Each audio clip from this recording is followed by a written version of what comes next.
Grabe guys, ang ganda ng place dito. Ganda ng resort. Kahit na Sunday, hindi siya ganun ka-crowded. Mostly pagka Sunday, ang daming family nasa outing. Dito hindi. May lugar na crowded pero dito sa napuntahan namin na pwesto,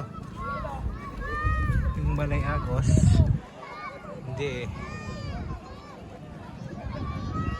Kung interested kayong pumunta dito sa lugar, better magpabook kayo sa Balay Agos na Facebook page. Message lang kayo doon.